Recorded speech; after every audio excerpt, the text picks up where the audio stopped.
আগামী 30 বছর যদি বিশ্বে কোনো তেল নাও থাকে, ওরা চলতে পারবে, প্লেন উড়াইতে পারবে। ওদের মিলস বন্ধ হবে না, ফ্যাক্টরি বন্ধ হবে না, ওদের ইন্টারনেট সেকশন বন্ধ হবে না, বিদ্যুৎ বন্ধ হবে না, ওদের কোনো কিছুই বন্ধ হবে না, কোনো প্রযুক্তি বন্ধ হবে না। এত তেল তারা এখন রিজার্ভ করলো কি দিয়ে? ওর দেশে ছাপানো বিনামূল্যের ডলার দিয়ে।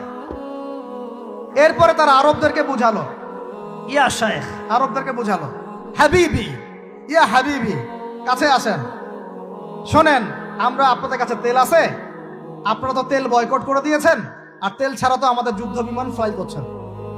তেল তেল কাদেরকে দিয়েছে আল্লাহ পাক? মিডল ইস্ট আরবকে দিয়েছে, ঠিক আছে? এখন হাবিবিকে বলা হচ্ছে আপনারা তো তেল বয়কট করে দিলেন।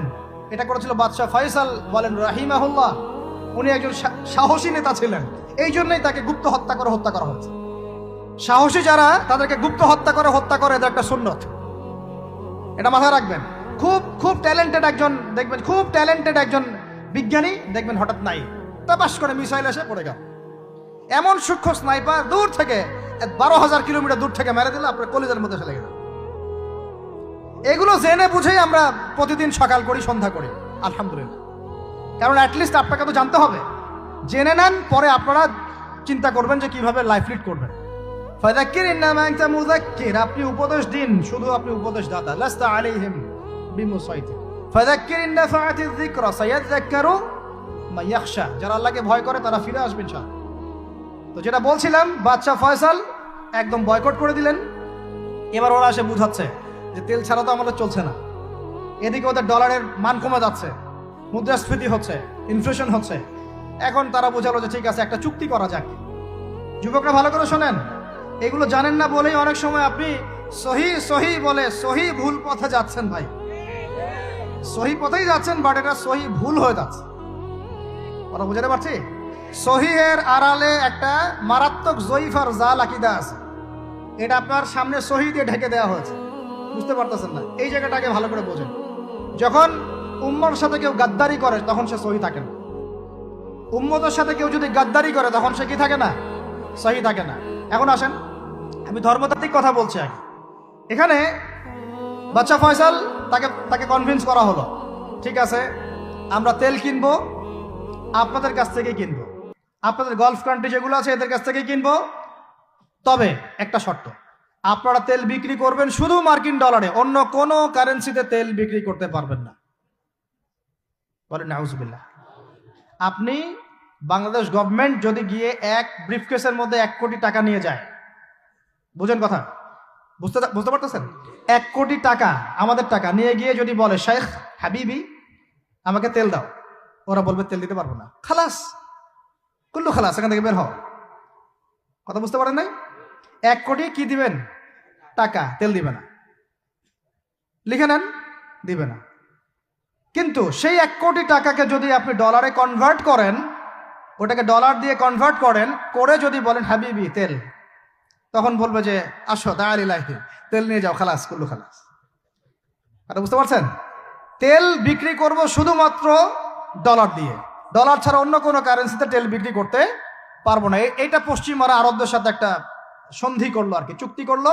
এই চুক্তির নাম হলো পেট্রো ডলার মনিটরি সিস্টেম। বুঝতে পারলাম? Petro dollar monetary system. এর বদৌলতে আরবের মরুভূমি হয়ে গেল এখন একদম অট্টালিকার প্রাসাদ। বোঝা যায়? মরুভূমিগুলো হয়ে গেল কি অট্টালিকার প্রাসাদ, আর বাকি পুরো মুসলিম উম্মার উপর দেখেন কি দুরবস্থা নেমে আসছে। শুধু তাই না, ওই ডলার হলো একদম লিডার, কারেন্সির লিডার। এখন ওই ডলার তেলের মান নির্ধারণ করবে, আপনি টাকা দিয়ে করতে পারবেন। সারা বিশ্বের সবচেয়ে বড় অর্থনৈতিক জুলুম হচ্ছে এই পেট্রো ডলার মনিটরি সিস্টেম। এর চেয়ে বড় কোনো জুলুম হয়নি অর্থনৈতিক জীবনে।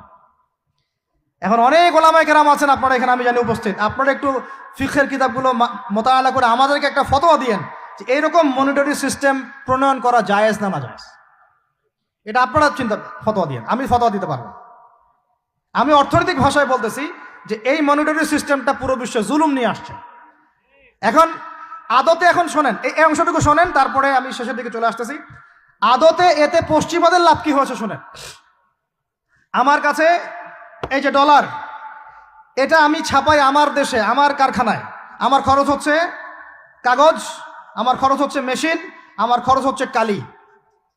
বোঝা যায়? বোঝা যাচ্ছে?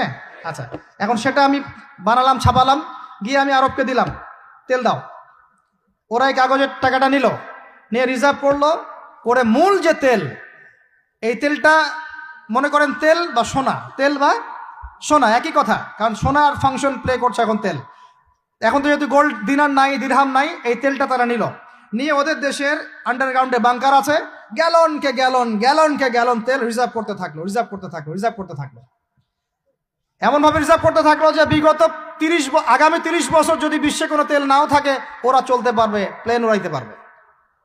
ওদের মিলস বন্ধ হবে না, ফ্যাক্টরি বন্ধ হবে না, ওদের ইন্টারনেট সেকশন বন্ধ হবে না, বিদ্যুৎ বন্ধ হবে না, ওদের কোনো কিছুই বন্ধ হবে না, কোনো প্রযুক্তি বন্ধ হবে না।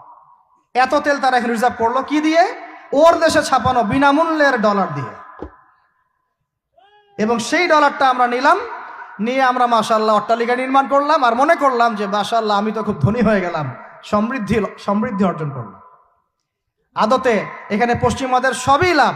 আমরা বলি না জালাও তাই কদু, সরি, আমরা বলি আম গেল সালাও গেল, তাই না? এখানে আমও তাদের, সালাও তাদের, আদতে আমাদের কিছু নাই। আপনারা হাসতেছেন, কিন্তু এইটা হচ্ছে সারা বিশ্বের সবচেয়ে বড় জুলুম।